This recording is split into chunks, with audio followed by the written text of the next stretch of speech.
어느 정도 내용은 담겨 있고, 그리고 영상에도 그 주요 내용들이 있기 때문에 지금 저는 여기 오신 기자님들께 조금 소통을 통해서 그 내용을 조금 이해를 서로 하는 방식이 좋을 것 같다고 저는 생각이 들거든요.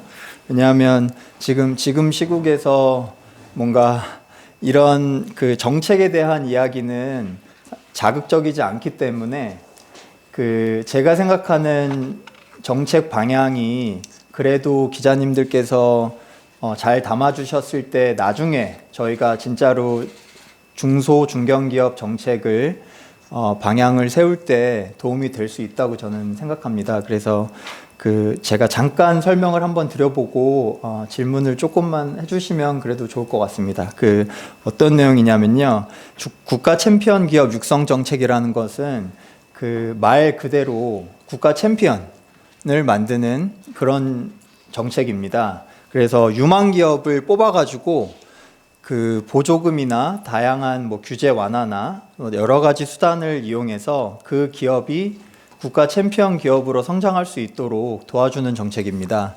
그런 정책이 실제로 우리나라 기업한테 얼마나 도움이 되었는지를 실증적으로 분석을 하고, 그리고 그걸 바탕으로 정책을 어떻게 했을 때 실제로 기업이 성장하는데 진짜 도움이 될 수 있는지에 대해서 고민을 많이 한 연구입니다. 그래서 이 국가 챔피언 기업 육성 정책은 우리나라만 하는 게 아니고요, 해외에서도 합니다. 그래서 해외에서도 글로벌 시장에서 주요 기업으로 발전해서 경제 성장을 촉진을 하고, 그 다음에 전략적인 분야에서 경제 안보를 강화하는데 중요한 역할을 하기 때문에 그렇게 국가 챔피언 육성 정책이 시행이 되는데요. 우리나라는 대표적으로 기업 성장을 지원하기 위해서 월드클래스 300 이외에도 다양한 사업들이 시행되고 있습니다. 뭐 글로벌 강소기업, 그린 뉴딜 유망기업 육성 등등 해서 다양한 사업들이 유망 기업을 선별을 한 다음에 그 지원을 하고 있는데요. 제가 여기서 지적하고 있는 문제는 바로 그것입니다. 그 지원 방식이 보조금에 한정해서 이렇게 돈을 기업이 오잖아요. 그러면 예산이 잡히면은 몇백억 예산이 잡힙니다. 그러면 그 예산을 이렇게 오는 기업한테 선별을 열심히 하겠죠. 잘 했을 때 지원을 하게 됩니다. 근데 그 지원이 어떤 기업이 올까 하는 문제거든요. 근데 정부가 정책을 그냥 보조금을 이렇게 두고 그거를 기업을 선별을 해서 준다라고 설계를 하면요, 그런 식으로 정책 설계를 하면, 이전에는 우리나라가 경제 성장을 이렇게 빠르게 하고 있을 당시에는 그런 보조금을 이용을 해서 성장하는 기업한테 잘 선별을 해서 지원을 통해서 효과성이 높은 기업을 분별을 해서 지원 효과가 상당할 수 있었습니다. 근데 지금은 성장하는 기업을 찾기가 더 어려워졌습니다. 그렇기 때문에 보조금을 지급하는 사업이 계속 지금과 같은 방식으로 유지가 되면은 어떤 일이 발생하냐면, 실제로 성장하기 위해서 돈이 필요한 기업도 있지만 성장보다는 지금 당장 그 경영이 조금 많이 어려워서 이 돈이 정말 필요한 기업이 또 지원을 할 수가 있습니다. 근데 그런 기업에 지원을 하지 말라는 이야기가 아니고요, 국가 챔피언 기업 육성 정책의 경우에는 정말 성장할 수 있는 기업한테 지원이 가야 되는데, 이 보조금을 그냥 돈을 주는 방식으로 하다 보니까 상대적으로 그냥 경영에 필요한 자금을 쓰려고 이렇게 계획서를 잘 만들어서 오는 기업들이 생겨날 수밖에 없는 구조입니다. 그렇기 때문에 제가 지적하는 문제는 그 지원 방식을 변화시키면 이런 기업들이 상대적으로 좀 덜 오고 정말 성장을 하려는 기업들이 오게끔 만들 수 있다 하는 게 저의 주장이고요. 그렇게 어떻게 바꿀 수 있는가를 제가 정책 방안으로 제시를 하고 있습니다. 월드클래스 300 사업에 대해서 저는 분석을 했는데요. 그 2011년부터 2018년까지 약 한 8천억 원 조금 이상의 그 정부 출연금으로 매년 한 40여 개 기업을 지원을 한 사업입니다. 그 연 매출액 400억 이상부터 1조 원 미만인 기업 중에 최근 5년간 매출액 증가율이 15% 이상인 기업을 대상으로 했거든요. 이 말은 무슨 말이냐면 지난 5년간 연매출 15%라는 거는 거의 매출액이 한 5년 동안 2배 가까이 성장한 기업을 대상으로 했다는 뜻입니다.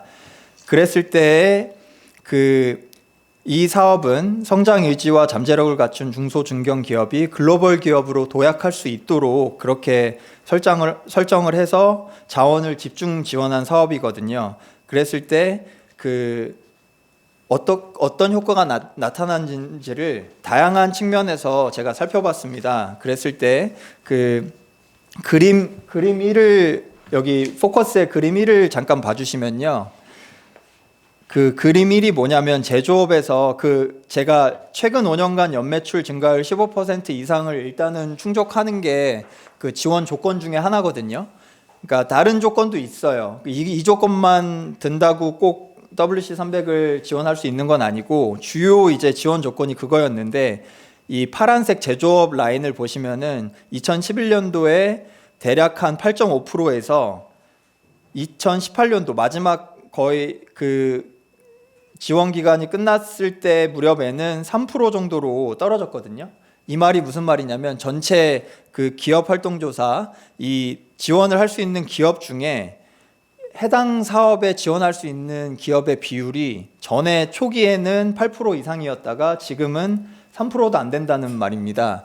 그러면은 3%도 안 되는 기업 중에서 기업을 선별해야 되는 문제가 또 생기거든요. 그랬을 때 지금 기업의 특성을 생각을 해보면 기업이 성장하는 과정이 정말 노력을 기업 측면에서는 다양한 측면에서 노력을 하거든요. 성장을 하기 위해서. 그랬을 때 한 번 성장을 하고 난 다음에 또 다시 바로 또 성장을 하리라는 보장은 없습니다. 그래서 기존에 이미 많이 성장한 기업을 대상으로 또 지원을 한다 했을 때 그 지원 기업들한테 어떤 효과성을 보일지에 대해서는 확실히 보장된 것이 아닙니다. 그렇기 때문에 기업을 선별을 할 때 이런 매출액 조건, 성장 조건을 거는 것도 사실은 조금 저희가 유의해 볼 필요가 있고요. 그래서 결과를 말씀을 드리면 매출액은 유의하진 않지만 좀 늘게 나왔습니다. 이거는 이제 지원 기업들 중에 정말 필요한 기업들이 있었고 그 기업들이 성장을 통해서 매출액을 상당히 늘린 결과로 나타나고요. 하지만 유의하지 않은 결과는 상당수의 기업이 매출액이 실제로 좀 떨어지거나 그냥 보통 유지되거나 이런 기업들이 상당했거든요.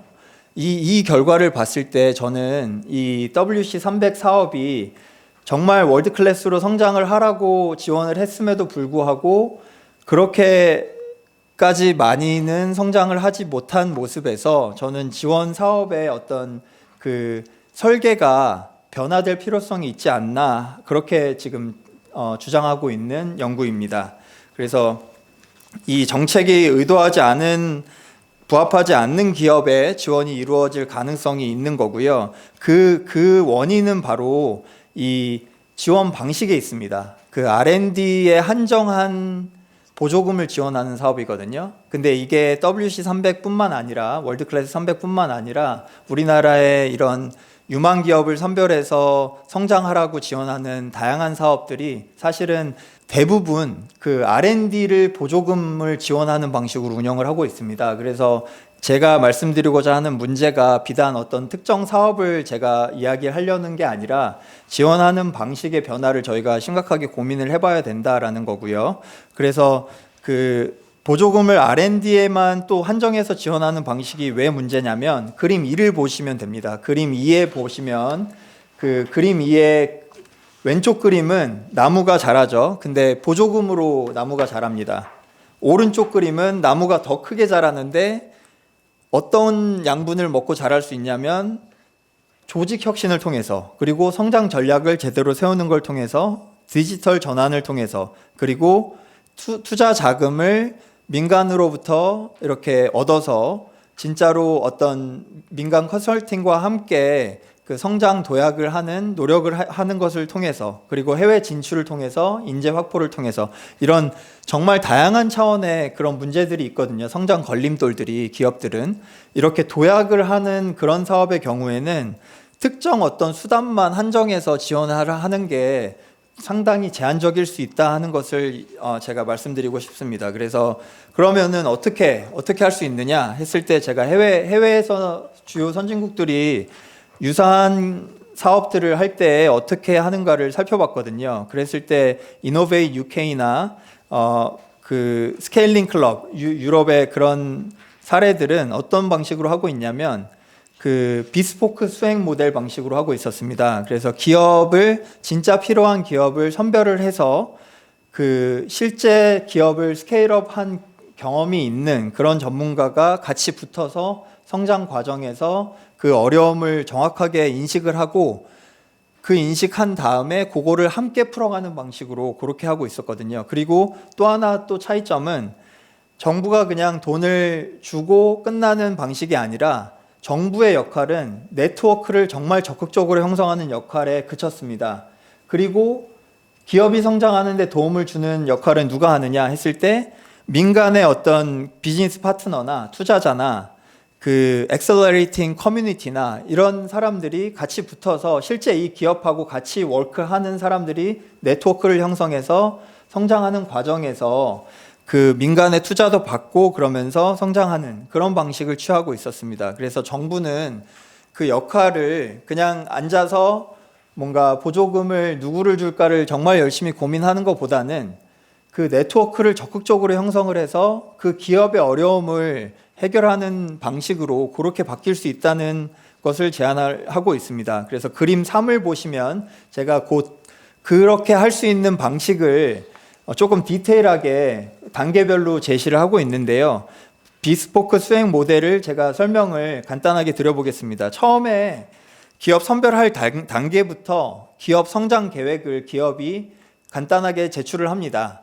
정말 뭐 팬시한 어떤 여러 가지 계획서가 아니라, 나는 어떤 아이템을 가지고 아니면 어떤 비즈니스 아이디어를 가지고 이렇게 성장을 하고 싶은데, 그 성장 과정에서 지금 맞닥뜨린 장애물이 이것이다라고 제출을 하는 겁니다. 그러면 그것을 그 기업 성장 경험이 있는 전문 디렉터가 평가를 하게 되고요.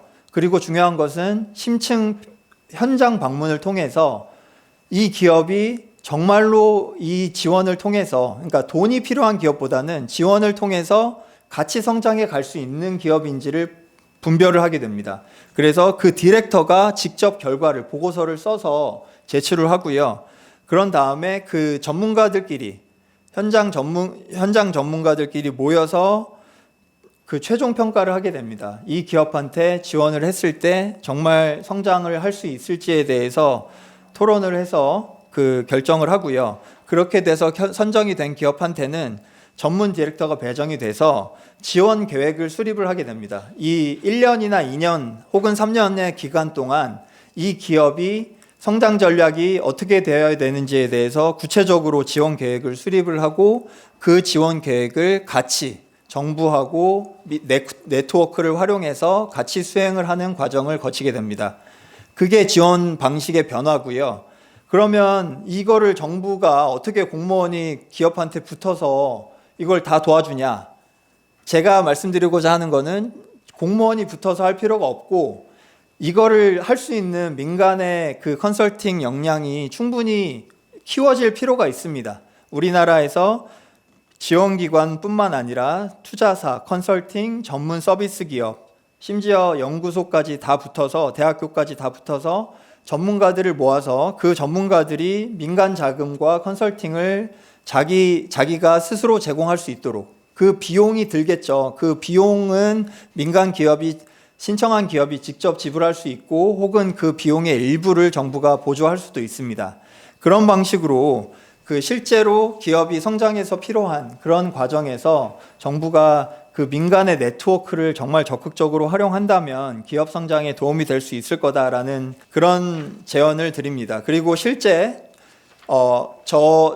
저의 제언을 지금 포커스 지금 통로만이 아니라 기존의 이제 정부 간담회나 이런 것들을 통해서 말씀드린 적이 있고요. 그 중소벤처기업부에서는 이 아이디어를 함께 같이 디벨롭을 잘 해주셨습니다. 그래서 그 2025년 도약 점퍼 프로그램이 공고가 지금 난 상태거든요.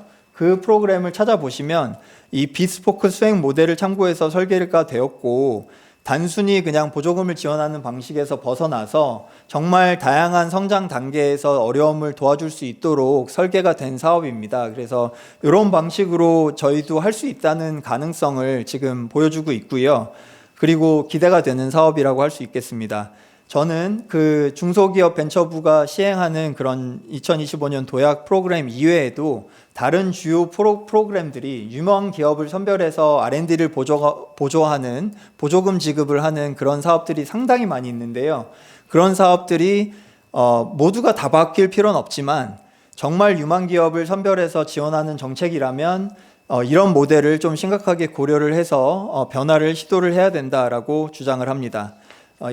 여기까지가 이제 지원 방식의 변화였고요. 제가 또 마지막으로 몇 가지 아이디어를 드리고자 합니다. 그 지금 말씀드리고자 하는 아이디어는 어떤 개별 사업뿐만 아니라 우리나라 정부 정책이 지원 사업을 할 때 어떻게 했을 때 투명하고 효과성을 높일 수 있는 방안으로 갈 수 있는지에 대해서 세 가지 아이디어를 말씀드려 보겠습니다. 첫 번째는 중소기업 지원 사업이 지금 현재 중소벤처기업부 통합관리 시스템 SIMS 데이터베이스로 통해서 관리가 되고 있거든요. 근데 개별 기업 단위에서는 정보가 개인한테 혹은 연구자한테 이렇게 공개가 되어 있지 않습니다. 이 그림 4, 마지막 그림인데요. 그림 4를 보시면은 미국의 지금 제가 지금 홈페이지를 들어가도 찾아볼 수 있는 그림입니다. 그 현대자동차에 대한 미국 연방정부의 보조금 지출 내역 사례가 공개 내역이 그대로 제가 찾아볼 수 있거든요. 그냥 현대라는 거를 키워드를 치면 현대가 몇 년도에 어떤 사업으로 얼마를 받았는지에 대해서 그냥 개인이 찾아볼 수 있게끔 만들어 놨습니다. 제가 주장하는 것은 지금 현재 그 정말 여러 가지 사업들이 기업 지원을 하고 있거든요. 이렇게 공개를 해서 운영을 할 때 좀 더 세심하게, 그리고 지원 이후에 그 효과성을 더 엄밀하게 평가하는 기본이 바탕이 된다. 그래서 그 첫걸음이 투명한 정보 공개에 있다라고 주장을 합니다. 그래서 우리나라도 그 관련 법을 조금만 개정하면 되거든요. 공개하는 방향으로. 그래서 usspending.gov와 같이 우리나라 그 통합 관리 시스템을 개인도 볼 수 있도록 그렇게 플랫폼을 구축 운영할 수 있다. 그렇게 말씀을 드리고요. 또 하나는 그 지원 사업의 평가 방식이 개선이 되어야 됩니다. 지금은 지원 이후의 평가가 하고 있습니다.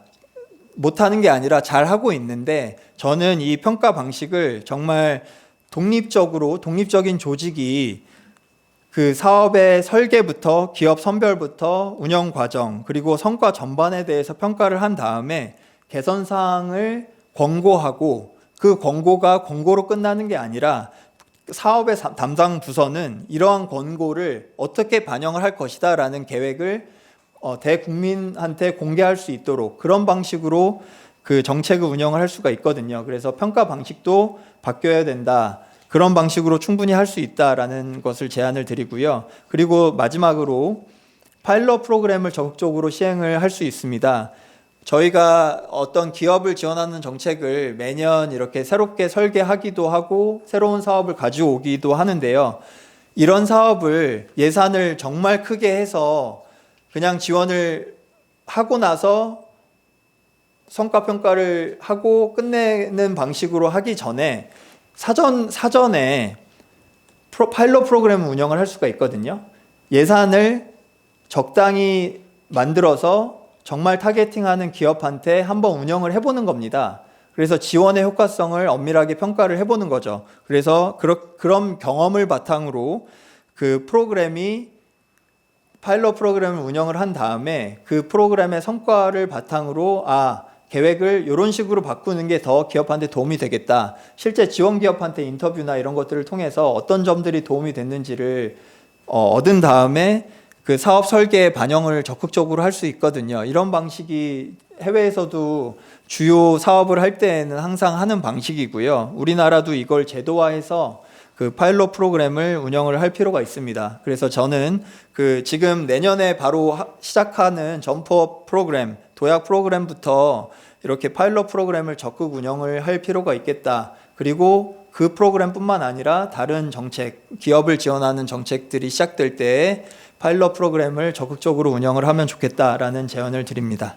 그 산업 정책이 귀환을 하면서 다른 나라에서도 그 기술 패권 경쟁이 막 심화되면서 각 국가에서 막 기업을 지원하는 정책들이 우후죽순 막 생겨나고 있거든요. 그래서 제가 바라는 점은 이런 우리나라에서도 이런 정책을 시행을 할 때 실제로 기업의 성장에 효과적이었으면 좋겠다. 그래서 제가 오늘 말씀드린 방안들이 정답은 아니겠지만 이 앞으로 정책 하시는 분들한테 전해져서 그 설계를 할 때 적극적으로, 그리고 다른 연구자들도 그 바른 방향에 대해서 적극적으로 같이 논의해서 그 실제 기업한테 도움이 되는 방향을 만들어 갔으면 좋겠습니다. 네. 그게 저의 희망입니다.